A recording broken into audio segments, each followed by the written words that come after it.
I welcome the draft orders laid before the House, and the timing for this debate obviously could not be more apt. Not only is it currently London Climate Action Week and next week Exeter Climate Forum, obviously we here and across Europe are currently experiencing extreme temperatures.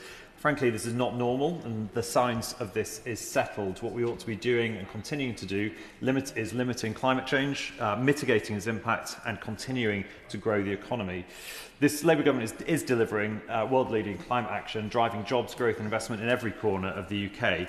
Setting the target in this 7th climate budget is the goal, but the means by which we meet it is what we will be judged on by future generations. If we are to meet the target set out today, but also our nearer-term 2030 commitments, we must now turn our attention to the acceleration of delivery at pace and at scale. And central to that effort is a new and enabling approach to climate technology. Just this morning, I spoke at the Startup Coalition and British Business Bank Energy Innovation event with climate tech founders, investors and policymakers representing over £10 billion worth of scale-ups.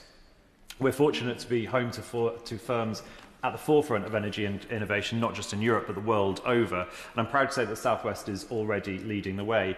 My home city of Exeter is home to the Met Office and the University of Exeter, both pioneering in weather forecasting, ocean science, climate modelling, conservation and climate tech. On top of the top 21 climate scientists in the world, 5 are based in the UK and all of those are based in Exeter.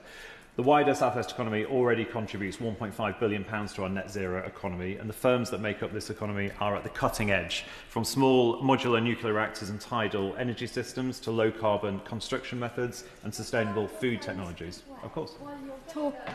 Thank you, Madam Deputy Speaker. While you're talking about energy in the South West, just to point out what's going on in Cornwall as well with floating offshore wind in the Celtic Sea, and how this green economy could bring huge amounts of jobs and skills down to places like Cornwall and the South West, which have really struggled for this in the past.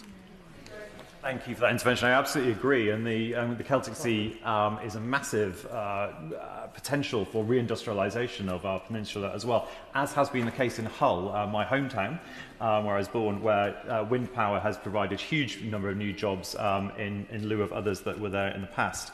However, I just want to talk about our innovators, who are too often held back by a system that is not keeping pace with the urgency of the challenges we're facing.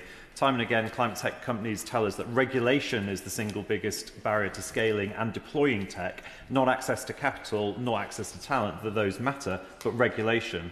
One of the founders I spoke to this morning said he was deploying his tech in Estonia and Morocco and elsewhere. He pointed out it was easier to do so in those countries than here, despite him not speaking a word of Estonian or Arabic.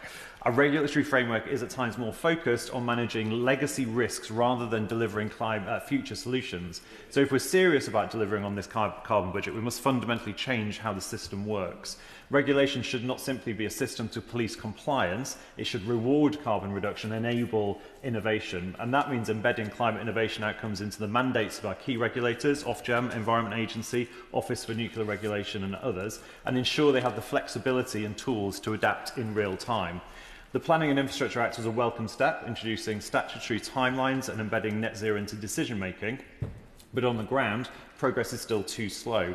Developers still face years of delay and inconsistent decisions across local authorities. If we are to meet the scale and pace required by Carbon Budget 7, we must go further. We should look at a national net zero test for planning decisions that provides consistency and clarity, a climate fast track for essential infrastructure such as electric vehicle charging, solar power and battery storage, which could help unlock projects that are critical to reducing emissions and lowering costs for consumers. We must also address bottlenecks in emerging sectors like nuclear. Small modular reactors can play a vital role in our clean energy mix, but current licensing timelines stretching to over a decade are simply incompatible with the urgency of the challenges we are facing. By embracing digital licensing, fast-track siting, regulatory sandboxes, we can significantly accelerate deployment while maintaining the highest safety standards. And encouragingly, we've already seen that it's possible. The creation of the Regulatory Innovation Office was a bold and forward-thinking step. Its sandbox approach is now helping regulators and innovators work together in new ways, testing, adapting, and accelerating solutions in real time. Feedback suggests this model is not only effective, it's been transformational too. If this continues to prove successful, and I believe it will, we should expand this approach across more sectors, embedding carbon reduction at its core. The government has set the destination. This carbon budget provides a credible and vital milestone along that journey, but to reach it, we must ensure that our regulation keeps pace with our best and our brightest. Our climate tech sector can get us there, but only if we help them to help us. Thank you.